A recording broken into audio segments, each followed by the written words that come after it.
What's going on, everyone? Badger here. Sure to like and sub, and let's get into this. Dungeons and Dragons, the hits just keep coming from them.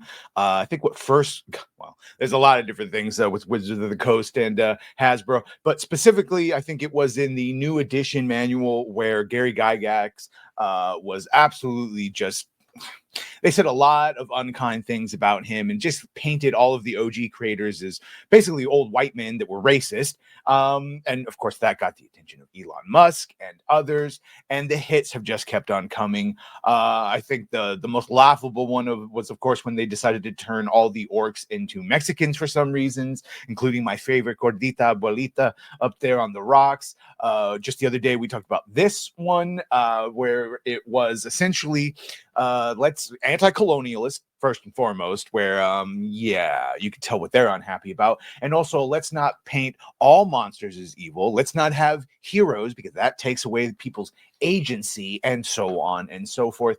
And that, unfortunately or fortunately, that brings us to today's, where in Dungeons and Dragons 2025 Monster Manual, they have gender swapped Dryads and Hags and turned Incubus and Succubus into transgendered characters. Yes, instead of being a male or female spirits that visit you in the night and give you sexy time, maybe take a bit of your soul, but hey, that I know real life people that do that. The 2025 Monster Manual, final book for the trilogy of the core new books, and each book has had something more asinine in it.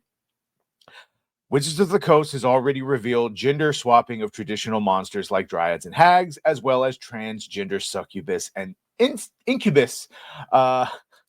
You see, they're talking about it. They're going to mention here what I've mentioned before briefly. Of course, the Mexican orcs and others.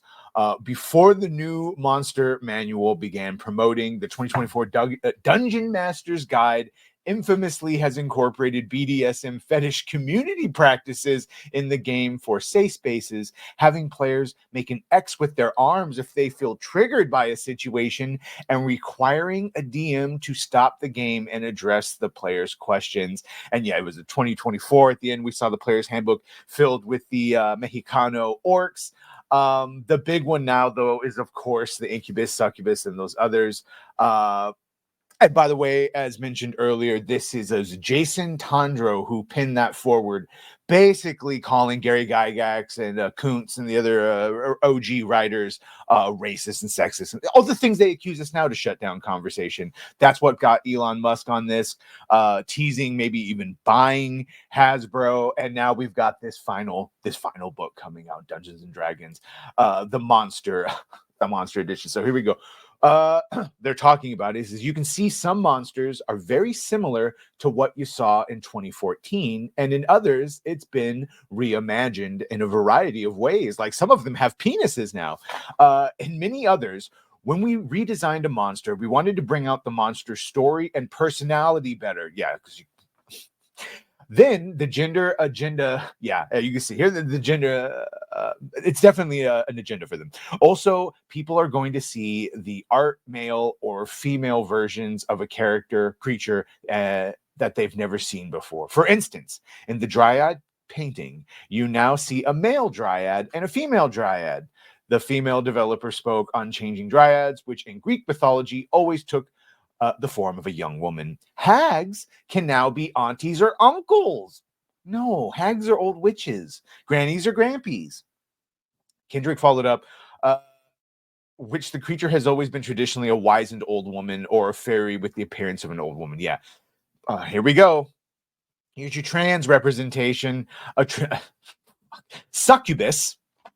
The succubus. Always a female, traditionally female creature, and Incubus, a traditionally male creature, which are now two sides of the same creature, which can gender swap at will. We also reimagined the Succubus and the Incubus. Rather than having Succubus and Incubus indicating the gender of one monster, we now turn them into two monsters. Either of those monsters can appear as male or female, but they were... He then got into the transgender. The Succubus is the sort of one you meet in the material plane, and the Incubus is the one who haunts. Oh, so So the dude, the succubus, okay. The succubus is the one you meet in the material plane, meaning i.e. factual touching. And the incubus is the one who haunts your dreams. And the succubus can turn into an incubus, and the incubus can make up your fucking mind. The succubus and the incubus are one of just many examples, he concludes, implying that there are many more changes. Yeah. God help us all. We'll cover the bigger ones. You get the idea. Melanie Mack. Hey, at least she didn't use the other word she's famous for. Yeah, there you go. There you go. There's your male dryad. Jesus. Look, we're having a lot of course correction in 2025, but it's going to take a little bit longer with some than it is with others. So, yeah, Dungeons and Dragons, we still got a lot of work to do. Maybe Elon should buy it. I don't know. Fill it with H1, BV1, whatever the fuck it is, visas. Let me know what you think about all this. Make sure to like, share, and sub. If you have done that, thank you. If you're going to do that, thank you. And Jesus Christ, you really got to stay away from Dungeons and Dragons. It's no bueno. Well, bye.